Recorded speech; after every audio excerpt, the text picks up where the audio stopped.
you write that? You're listening to The Tuesday Club with Sean and Kyle. Today we have got the incredible Sam Heughan on the podcast. Hello, Sam. Wow, what an introduction, my friend. Thank you so much. That's really kind of the nicest thing you've ever said to me, to be honest. Generally abuse. How are you, gentlemen? Nice to meet you. Hi, Sean. How you going? Yeah, hi, Sam. Hey, thanks for coming on. It's just nice to see you because, you know, Kyle reckons you're big mates, and I can sort of see that there is something there. He tries to pretend he's got all these mates, but, you know, it might, over this course of this podcast, we might see that you have some sort of affinity. Yeah, I think you'll find actually that no one on the cast, certainly of Outlander, is actually friends with him. He just, you know, hangs around, tries to befriend them, calls them. I've been putting this off, obviously, for quite a while, but finally, I found my address. So I noticed that. He's the same. He's the same around Welsh rugby players, man. He tries to befriend them all, but they all just pie him all the time, especially on social media. It's hilarious. I love it. Well, that's true, actually. So, you know, jumping into rugby there, you know, vaguely I knew Stuart Hogg and a couple others through social media. And I think Kyle can probably tell the story better, but I believe you met him on a plane, didn't you? And you just wouldn't leave him alone. And now... Well, that's not quite how it went, but go on, you can carry on with it if you want. This is going to be a Kyle bashing podcast. That's what this theme is starting to become now. Every week we just take the piss out of Kyle. Yeah. So, and I just to clarify to all our listeners, I don't hound anyone on social media. Thank you very much, and I get paid. Sean, man. He does like to go into a little huff occasionally, and like I just did. like he just did, and he goes very quiet, and so that's we love him really, Sam. But thanks for coming on, mate. Because you're stuck in Hawaii in this isolation, and you how on earth did you get there filming? Yeah, well, you know, those words "stuck in Hawaii" don't sound so bad, do they? But I mean, you know, what I'm here. Yeah, I came here just before they sort of implemented the travel ban, and to be totally frank, you know, I thought, you know, what better place to be stuck? I've been here a while. I keep extending it. You know, I'm a bit worried to go back to the UK, to be honest, at the moment. And, you know, I think they're about to peak, so I'm going to try and sit it out another couple of weeks. But it's a great place to be. You know, I can't complain at all. Always looks good in the films, anyway. It does. I can see you just staring at me like, God damn it! I can't even leave my bedroom. But yeah, no, it's lovely here. And actually, I've been working away. It's been perfect because I've got a book deal that I've been working on. So I've been writing a lot, or at least staring at a blank screen quite a lot. Mate, it's a little bit surreal because obviously because Kyle is in Outlander, not just because Kyle's in Outlander, but you know, since we've been doing the Tuesday Club, I've started watching it, and I'm at the end of season 2. Right. And there's a couple of things for me. It's so surreal meeting you and seeing you like this. But one, you know, fantastic, brilliant by you, by the way. You know, you play a great character. But secondly, you know, every episode you're in bed with Katrina Balfe. I mean, come on. It's a tough job. Yeah, I know. As long as I don't have to be in bed with Kyle, it's fine. But it's it's no, she's a fantastic. And has she not been on with you guys? Yeah, she wanted to go. Yeah, she had nothing but good things to say about you. Obviously, really, really fantastic girl, and such a great actress. So supportive as a co-star, and you know, she's had to put up with me for 6 years now. So I feel very fortunate, and you know, we're supposed to be filming actually, end of this month on Outlander, and so you know, it's all been pushed back, but. Now that we're producers, it's been really nice part of that process to sort of be involved more in the scripts side of the show. I'm about to get to season 3, and then obviously a little bit later, Kyle comes into it, and just wait. I just don't want it to spoil it. I'm enjoying it, you know. I'm not in it enough to spoil it. I'm not in it enough to spoil it. Yeah, no, he's fantastic. He comes in the season. You know, it's actually you came in season 4, didn't you, Kyle? Yeah, briefly. Yeah. And he plays this fantastic character. So if you haven't watched it and you're looking for something to binge, it's ideal material. It's good. That's what I said to everyone. Like I mentioned a couple of weeks ago on the podcast that years ago, obviously when you and Kat both started it was 6 years ago now, something like that. Yeah. 24, 25, and whether it's a maturing thing, somebody sent me a message and they were like, oh yeah, what are you watching? And I was like, oh, I just finished Sons of Anarchy, House of Cards, what do you want to watch? I was like, oh, I don't know, give me something new. And they said Outlander. So I put it on and I was like, do you know what, period stuff. Like I hated Downton Abbey at that point.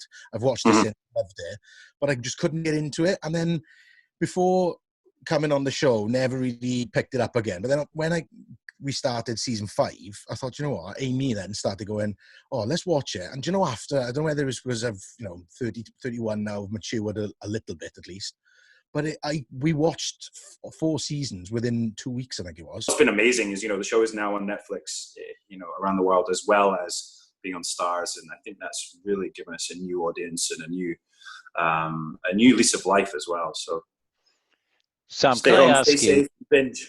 Yeah. Because we'll get a load of listeners now because you're on, Outlander fans. When Katrina was on, we just spiked hugely, which is great. My eldest son has started. He's behind me now, so he's coming into season 2. I got to ask you, mate, about acting with Tobias Menzies, who is playing 2 characters, isn't he? He's playing obviously in different times. For those who watch it, they know what I'm on about. And but there's a couple of scenes where you're incarcerated and he approaches you and that. How long did that scene take to film, and what was it like? Because it was really intense. Yeah, I think you're talking obviously about the end of season 1, and my character basically gets sexually assaulted by Tobias's character, and to be honest, when I first read it in the book, I thought, I hope they're not going to do this, but but we did, and I think in this day and age, I'm not sure they would have gone to that full extent. I think they wouldn't have shown as much. It was very graphic, and it was tough. It was a week, probably almost a week of shooting, and because I have all these prosthetics, I have a lot of injuries. My hand is nailed to the table, so covered in mud and blood. So I'd probably be in makeup from around 3:30 in the morning, 4 o'clock in the morning, for about 3 hours, and then shoot all day. And then they'd have to take the makeup off. So it was a pretty intense time, to be totally honest. And Tobias is a absolute professional. He's an amazing actor. People have seen him now in The Crown and in other productions as well. And he's brilliant on stage too. But it was good. I think we didn't really hang out a lot during that time. Let's say that we weren't best friends. But it's challenging viewing as well, I think. But it is. It's such a great character. And one of my favorite parts is not to give away too many spoilers, but in the beginning of season 2, was it beginning of season 2? Season 3, sorry. And we see the Battle of Culloden, and you see that character's demise. It's pretty cool sequence. It was even when obviously we were filming season 5 when I just got to the end of all 4 seasons that have come out, and it was difficult for me as well, because obviously when I joined season 4, straight in, we're working with you and Kat, and like I said, when Kat was on, I've never got into a job where 2 people basically are the 2 leads of the show, but I've welcomed people and make them feel at ease, and like me and you hit it off straight away with the rugby link and all that type of stuff. But even watching those scenes, like coming to work then next week, was like, just wanted, like, I wasn't as ballsy as Sean. I didn't come up to you and just be like, oh, what was it like doing that scene then? You wouldn't look me in the eye.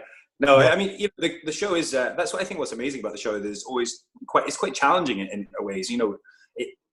Some people may have perceived it as just a romance show, but there's so much in it. There's history, there's romance, time travel. It's sexy at times, and quite dark as well. So there's so much going on in them, and I think that's what captures people. That there's more to the show than just what people imagine from looking at the cover. Yeah, and for me, you guys make them so believable as characters, and it's a great storyline. So I'm really looking forward to season 3, which will be mine now. I got to say as well, I like to keep myself in shape. I'm a bit older than you, Sam, but you clearly do. My wife is a big fan, by the way. What are you doing? What are you doing to keep fit? You're going to have to keep yourself in shape, of course. Have you got a routine? Are you working out? Yeah. So obviously, you know, with what's going on in the world right now, it's pretty tough, and I think everyone's online now. You know, trying to find new ways. Is that a beer you're drinking? Fantastic. Cheers. And I think I have a charity basically called My Peak Challenge, a charity fundraiser that we created a few years ago. And briefly, it's basically an online fitness subscriber service. Every day you get a video workout, which is all completely scalable. There's sort of a meal plan. There's a forum, community forum. But 50% of all that goes to charity, and we've raised over $5 million for charity. But what we've done, it's amazing, you know, and we wish we could do more, and we are trying to, you know, work out new ways. And one of the ways we've tried to help during this is we've created a free 30-day fitness program. So you can download it; it's absolutely free. Anyone can do it, and you can do it anywhere. There's, you know, you don't need weights or anything like that. So yeah, we're just trying to help in any way we can, I guess. And how can we get hold of that, Sam? Is it My Peak Challenge? Is it a website, an app? On our Instagram or our social, and on our website as well. It'll direct you to, and even on my profile, you can download it, and it's 30-day social distancing challenge. And yeah, there's like a workout every day, and there's yoga as well, live streamed yoga, so you can give that a go, Kyle, and make sure that you're getting your downward dog every day. Oh, absolutely, mate. I've already got my mat waiting. Don't wish to see that. So yeah, obviously the last couple of years, mate, for yourself, it's been obviously Outlander sort of give you that stepping stone up. But the last couple of years, you've been mental busy. Obviously, when we're working, just listening to some of the things that you're doing, you're all over the place. You're all over the world, whether you're doing charity events or being made a doctor of certain things in different universities or filming. Right. A couple of things that you've done over the last couple of years. One was the movie Spy Who Dumped Me, and most recently as well, which I watched a couple of weeks ago, was Bloodshot. Just how was that? Sounds like you've been reading my Wikipedia. No, I watched it the other week. I texted you saying I'm watching it now, and you were like, yeah, boy, you enjoy. And I didn't enjoy. Sorry. You didn't? Oh, well, that's because you weren't in it, right? Yeah. So yeah, you've been mental, mate. You've been busy. Yeah, it's been busy. It's been great. You know, obviously, Bloodshot just came out right as this all started. You know, the sort of shutdown and COVID. So it was a kind of a difficult time actually, because you know I think Sony were trying to work out whether they should release it or not, and they decided to go ahead with it. And I was in Los Angeles at the time doing a lot of press, and obviously, you know, the numbers started coming out and the virus started spreading, and I think people got very scared, rightly so. And I think it was a tough place to be for us because we were having to promote the film, but you know, one part of our job was to do that. The other side, you're thinking, you know, really people should stay safe and not go to cinemas, etc. So long story, you know, the box office wasn't great, but fortunately what they've done is they've released it online now, and as you said, you can watch it, and I'm really proud of it. It's such a cool story. Vin Diesel's in it, he's the lead character, and you know, what a legend, and what a great guy as well. And then I get to play this badass, so really cool movie. Last one for me and the boys, Kyle? Oh yeah, definitely, mate. It's an action film. Like, I was just going to go on to say, right, obviously you've been playing Jamie Fraser now, Sam, for 6 years. What was it like just going from, you know, obviously you've done a lot of fighting, a lot of action stuff in Outlander, but obviously it was like high tech, futuristic. You had Dr. Octopus 4 arms where you could fight buildings or whatever. So what, like, obviously I've seen some of the posts you've done on Instagram, like with your training, but like before you started shooting. What was it? Obviously it was totally different to film in Outlander, but was it like, yes, I get to do something different, or, you know? Yeah, no, totally, mate. I think you got it. You know, it's fantastic. You know, so it's based on a series of comic books that have never been done before. Valiant Comics, they're like Marvel and DC, and actually they were the biggest publishing house before Marvel, and they sold a lot of their titles to Marvel.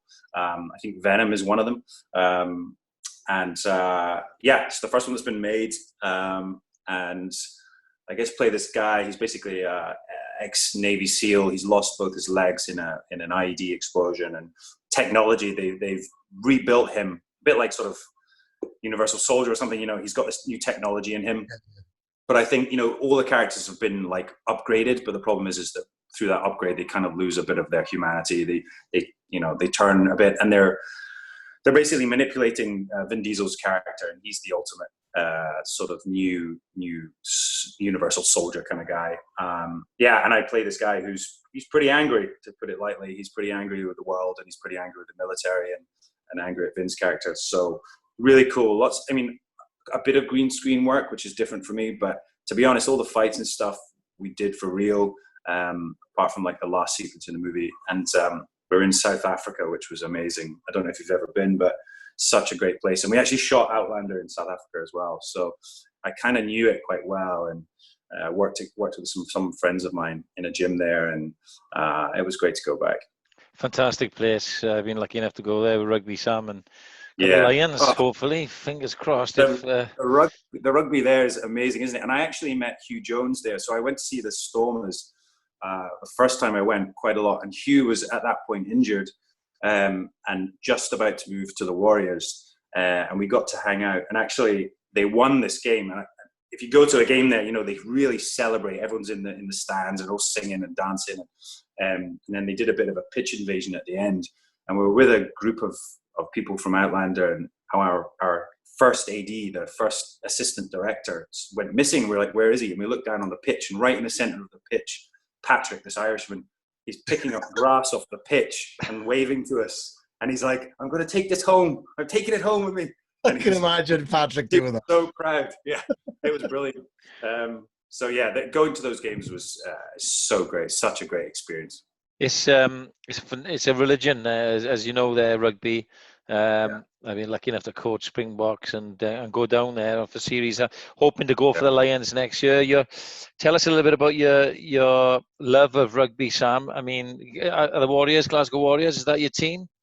Yeah, I mean, I'm an Edinburgh boy, so that causes some trouble. But I moved to Glasgow, for Outlander, and actually also when I was at drama school there. So I have actually, I've been to a few of their derby games over the past couple of years, and always slightly torn which side to cheer for. But I love the Warriors. I know a few of the guys, and they're a great team. And I guess it goes back to me in my days in Edinburgh. I was a teenager and started going to see games in the days of Gregor Townsend kicking the ball, and all those years. Grey years of rain and no points, no tries. So I feel like we've got so much better over the past few years, and international rugby is definitely one of my passions. Yeah, it is. I mean, did you ever play? Because I saw the hockey scene in the field hockey scene in Outlander. Oh, Shinty, yeah. Shinty, yeah, that's right. It looks like you can put yourself about a bit. Well, yeah, it's kind of similar to I guess field hockey or something. It's a Scottish and Irish sport actually, which is pretty violent. But I never played. My brother played.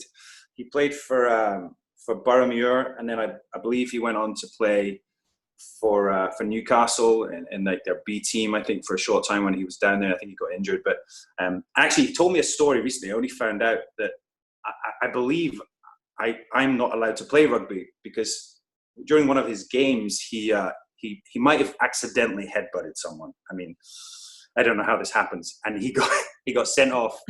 And I believe he gave my name as opposed to his. So I was banned for playing rugby, but he went back to play the next week. So, that's I wouldn't suggest you do that now. But well, listen, man, I know you're a big Scotland fan. If you're in between things and this Wales-Scotland match gets reorganised with Six Nations, you're welcome to come down and have some hospitality with us. We'll take you to the game and show how it was properly done. I've been once. I went back maybe early 2000s to Millennium Stadium, and probably the last time I was there, and it was incredible. And to be honest, that moment when the Welsh started to sing, for me, was just mind-blowing. And the sort of hospitality, the sort of sharing our hip flask with everyone standing there and singing alongside them, it's just, the Welsh really do it right, And even as a teenager, I remember in Edinburgh, you go up and we go to a game and you see all the Welsh that come up to Scotland, but they don't even go to the game. They just come up to be in the city and sit in the bar. And I just love that passion and support. Yeah, great times. And we'll beat you this time. We'll see.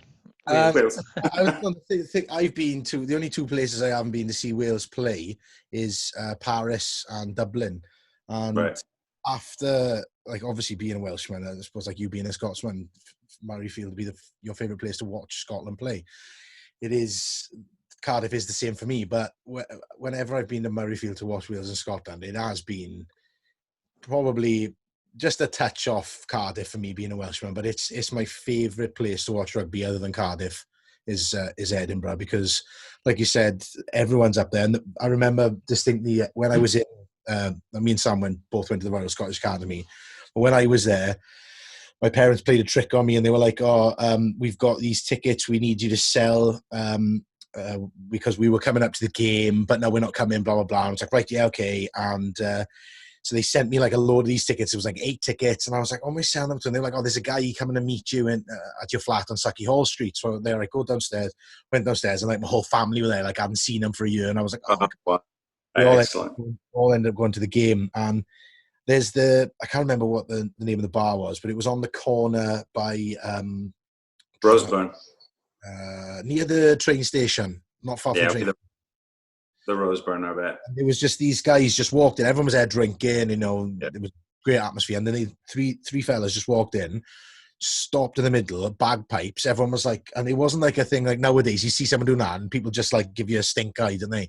But it was just, everybody was just there, banging the floor on the chairs, and it was good for the game.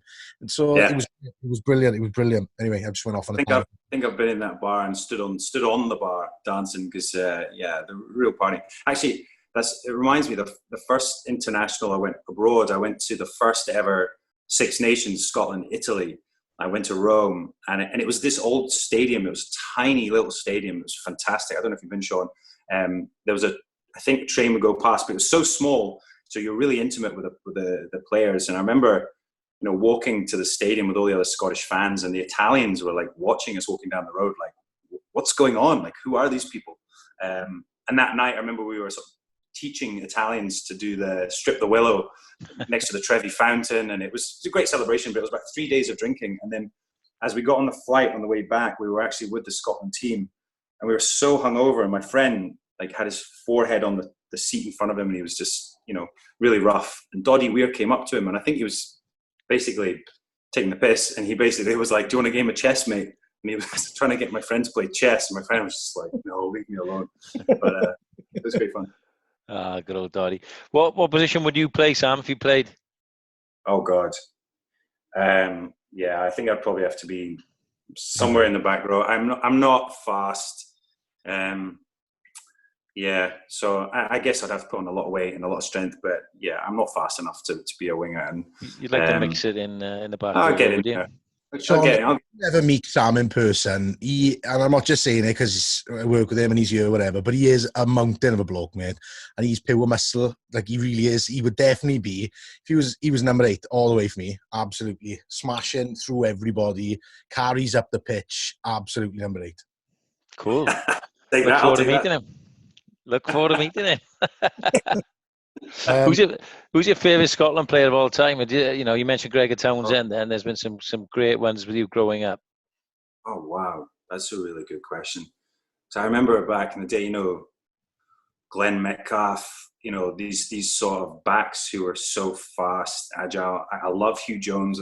He's been injured a lot recently, but just that dynamic speed he's got and ability. I even remember Brian Redpath and all those people as well. But currently, it's got to be Hogg, hasn't it? To be honest, he's so fast. All the Gray brothers are also equally brilliant. Real sort of workmen. They really just get in there and grind. But I think it's Hogg. He's so electric. He's so fast. It's a good choice. We had him on a couple of weeks ago as well. Obviously, I told you. Yeah, I know. Well, you can tell him. Dying to meet you. He's dying to meet you, mate. Cool. He said when we started the podcast, me and Sean had an idea of, whilst the Six Nations were on, keeping with the Six Nations theme, we would decide, myself and him and whichever guest we had on, we would all choose an actor to play that captain of each nation every week. And we did. Wow. we did Stuart Hogg on one, and I totally forgot that we were doing it. So on the podcast when we were recording, I just went, couldn't think. And I just went, Sam Heughan would play him. And he was on, and he was absolutely chuffed that I told him that. He was landing it. Love it, mate. Love it. I'm a wee bit too tall, am I? He's smaller than me, definitely. That's what he said. He said he'd have to put on a bit of muscle then if he was going to play. Yeah, definitely. Yeah, and shave my head. Yeah. It was definitely a man crush there, wasn't it? Definitely. Oh, definitely. That's it. Sam, tell me, you a couple of months ago now, obviously we're going back to yourself and what you're going to be up to in that. There's announcement a couple of months ago when we were shooting that you were going to be taking up a role of a real human being that is a very famous human being. Would you like to talk Feels about? Like you're leading me somewhere with this, Cal. I was leading you down a dark road somewhere, mate. Yeah. No, you're going to be playing Paul Newman, no? That's right, yeah. Oh, yeah, wow. Are we allowed to talk about that? Or? A real human being. Yeah, no, of course we can. Yeah, it's, to be honest, it's actually a very small part. I mean, he's by no means a small character, but it's a movie about Roald Dahl and his wife, Patricia Neal, about how they basically lost tragically one of their daughters, and out of their sort of coming to terms with that and the grief of that comes creativity. And Roald Dahl went off to write Charlie and the Chocolate Factory. And Patricia Neal went on to win an Oscar for her performance in HUD, which is a movie with Paul Newman. And very briefly, I'm in the movie as Paul Newman, rehearsing HUD with Patricia. And so I was only on the film a couple of days, but yeah, what an amazing character, and what a great opportunity to play an icon of America, a man who was very philanthropic, a great motorsport racer. I'm a big fan of all sport really, and motor racing is one of them. But just a really decent guy as well. So, and I got to watch a lot of his movies, which was really good. He's in some amazing movies, wasn't he? We had Jonathan Jiffy Davis on the other week, and he listed in his top 3 movies, he listed Butch Cassidy and the Sundance Kid, which is a classic, isn't it? Classic. I love all of them. I mean, my favorite is probably Hustler. But even Color of Money, that is such an amazing movie. But yeah, what a great guy. And I keep, every time I sort of read about him or find out more stuff, you just find out that he was actually a really decent human being as well. Obviously had his charitable foundations, his salad dressings and all that. But there was a story about one of the first ever African American racing drivers, and he was kind of influential in sort of getting him a seat, getting him a drive as well. So amazing guy. If you haven't seen it, I'm sure you have, Sam. Kyle, is one for you. My favourite Paul Newman film after Butch Cassidy, Slapshot. Right? I haven't seen it. I've got it. I haven't seen ice hockey film, Slapshot, right? Yeah. Brilliant. Coach, isn't he? Yeah, player coach is brilliant. Something like that. Eh? Does he play like the enforcer for the ice hockey team or something? He's an old pro who, was the man, and then takes up like a coaching role, ends up playing. I won't give too much away, but it's classic sort of old school American sport in, Paul Newman, great. Well, I think we're all sports fans, and Kyle's showing it there with his Kansas hat. But yeah, I'm a huge fan of ice hockey and American football as well. I'm sort of talking at the moment and circling a couple of sort of football movies. So it'd be really cool to go and be in something like that. Football movies or our football movies? Football movies. Football movies. Football movies. Yeah. If they need any defense, frontline offense, defense, with the big bellies, tell them I'm free. He's free. I got it. I'd love to. It'd be amazing. When are you going to be the next? When are you going to be the next Scottish James Bond then, Sam? Come on, that would be something to aspire to, wouldn't it? It would be, yeah. That'd be an amazing role. I reckon Kyle could play the evil genius. Odd job. We're there. You got it. Most of our listeners can't see this, but he's thrown his Kansas City hat. I just knocked Amy out. She's gone. You got the job. Thanks. Dangerous with a hat. Yeah. I know it would be fantastic, wouldn't it? But I think it's one of those parts that everyone likes to talk about and try and guess who's going to be the next Bond, and I don't know who it's going to be. I think it'll be a tough job whoever gets it. The Bond films I'm a huge fan, obviously, and Sean Connery, one of the greatest Bonds, I think. I actually love Timothy Dalton as well. I love The Living Daylight. But I don't know. I'm excited to see who gets it. Yeah. Sam, do you remember Pete Lincoln, by any chance? Pete Lincoln. Yeah, from drama school? Yes. Did you know the story about him and Sean Connery for James Bond? I believe. Tell us the story. Well, saying that, I was hoping you could tell us because I only vaguely know it. But I think I've got the gist of it. Basically, when we went to the same drama school, there's a movement teacher there called Pete Lincoln, and he went to Lecoq School of Movement, which is a world-renowned school in Paris for movement or physicality, that type of thing. And he apparently got offered the role of James Bond. Yeah, what I heard, yeah. And turned it down because he went to the Lecoq School of Movement or something like that, because they used to call him the Cat. Did you hear that as well? I didn't know that. He's a great guy. He had one of these voices like, "It's all like that, right? Don't lose it in the eyes. You lost it behind the eyes." Yeah, he was like one of those teachers that you see and you just think you definitely know as soon as the lecture's over, the class is over, he's going back and he's smashing the whiskey like straight. And he's just like, oh. Can't be asked for these students. Yeah, probably. Yeah, I was named after Sean Connery.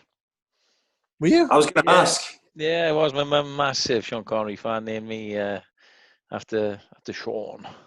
So yeah. Hey, I was trying to. What time? Trying to work out where he is. 10ish. What was that? What time does Sean Connery get to Wimbledon? 10ish. Fantastic. We'll cut that bit. It's fine. We'll cut all that. Keep it. So, Sam, before we let you go, now obviously you're working out and you're in Hawaii, so there's you're not one to be sitting in and watching TV. But have you got a box set? Have you got a film that you'd like to watch? Is this a series that you're watching in lockdown at the moment?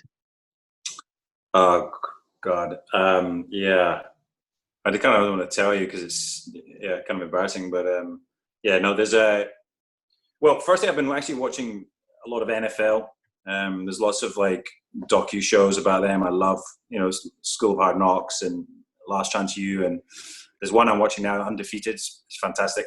But then one of my guilty pleasures is something called 90 Day Fiancé. So you can cut that out. Right. Last Chance U is really good. I've watched pretty much all of them. I love all that sort of fly on the wall stuff. Guys. QB1, I think, is another one, isn't it? QB1 is fantastic, isn't it? Yeah, really good, really good. What's the one on Amazon? They've got like 5 of them now. They've got the LA Chargers. They've got the Panthers. Is it All or Nothing? All or Nothing. Yeah. Those are really, really good as well. I love. They also done an All Blacks one of those as well. Which was an All Blacks and a Man City one. That's it. Yeah. I love those kind of shows. As you said, Sean, it's like, fly on the wall. You get to see like, behind the scenes, the players kind of training and how they, their everyday life. And I love that. And I don't know, it kind of, as an actor as well, you kind of imagine yourself there and wanted to do it. God, I'd love to have been a sportsman. Do you ever remember a film, right? It's an American football film, and I only know it because when I was quite young, I'm sure my brother or one of my sisters used to watch it, and it was, I can't remember the name of it, but I'm sure Michelle Pfeiffer was in it, and they used to sing a song, and they'd go, dun, dun, dun, dun, football, and then that was it. And I think the kit that they wore was black. Do you know, does that sound familiar? We're going to cut this bit out. I'm going to have to, yeah. We're not going to have a podcast left now after I cut all this out. I think what you might mean is Burt Reynolds, Longest Yard, Mean Machine. No, it's not that. It's not no? that. Definitely Michelle Pfeiffer. She comes in. I don't want to Google. It's kind of like a role in. It was like a rehearsal really for a role in Dangerous Minds, where she came into this class full of like delinquents and then turned them into a really successful football, high school football side. I'm sure. Not The Blind Side. That's Sandra Bullock, isn't it? Sandra Bullock, that no. Anyway, I don't know. I'm just wasting airspace. Like there's so many great American sport movies though, and And actually, I mean, thinking of rugby good movies, I mean, we've had one, but there aren't a hell of a lot of them. But I love, baseball ones as well. What was that one? They were the League of Their Own with Tom Hanks. Yeah, that's a good one. Yeah, Field of Dreams, another one. Kevin Costner. Amazing. Yeah, really good. Really good. Rookie, have you seen that one? No. Sorry, The Rookie. Jesus Christ! I thought you said rinsing me on this podcast. Like it's just like being in flipping work with you, Sam. What's the one with Charlie Sheen? This is about as much attention as I ever give you. What's the one with Charlie Sheen and he plays like that? Wild Thing, man. Have you seen that one? All right. No. I quit the podcast and go in. Okay, Sam. Look, we need to get from you a couple of things. We do with all our special guests. Firstly, who would play Sam Heughan in the epic that is The Life and Times of Sam Heughan? Who would play you? Come on. I mean, the obvious answer is Kyle Rees, but he'd have to shave a bit, especially his back. Let me think. Who would I like to play me? That's a tough one. I guess I know there's so many great actors out there at the moment, but I'd love to think it was Brad Pitt. I knew you were going to say that for some reason. I knew it. Well, like True Romance, Brad Pitt, though, is it? Yeah, exactly. Yeah, a bit younger, a younger Brad Pitt. So, Sam, give us your top 3 movies of all time, please. Wow, that's a tough one, my friend. But I think firstly, a movie that I love is, and actually it's part of a series, is Aliens. I love the Alien movies. Yeah. The second one in particular, really good. I think anything after Alien 3 we don't talk about, but I love those movies. So good, so scary. Second movie would have to be, I was watching it, and there's a segue there through Ridley Scott. He obviously did the first Alien movie. I love Gladiator. I was watching it a couple of nights ago, and so good. I love that sequence right at the start when Russell Crowe's telling them that they find themselves riding alone with the wind in their hair, and that not to worry, they're already in Elysium and they're dead already. I love all that stuff. It was a brilliant film. Thirdly, I think it's got to be Invictus if we're talking about rugby. Fair play. South Africa. You've got Morgan Freeman, Matt Damon. It's an amazing movie, and it was such a sort of seminal time in that story of that country, but also of rugby as well. Right then, Sean, you're going to do Up and Under now with Mr. Heughan? Yeah, Up and Under. We're just going to put Up and Under now, Sam. So just quick fire questions. Bring it on. Ambiguity, no delay. You've got to pick one, all right? You ready for this? Oh, God. Okay, let's do this. Okay, Sam Heughan, you're going Up and Under.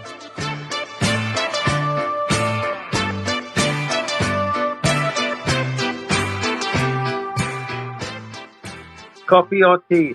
Coffee. London or LA? London. TV or film? Film, all the time. MMA or rugby? Or rugby, come on. It's basically MMA on a pitch. Whiskey or gin? Whiskey, and you can buy my new Sassenach very soon. Yes, I hope so. Lovely. Now then, vegan burger or beef burger?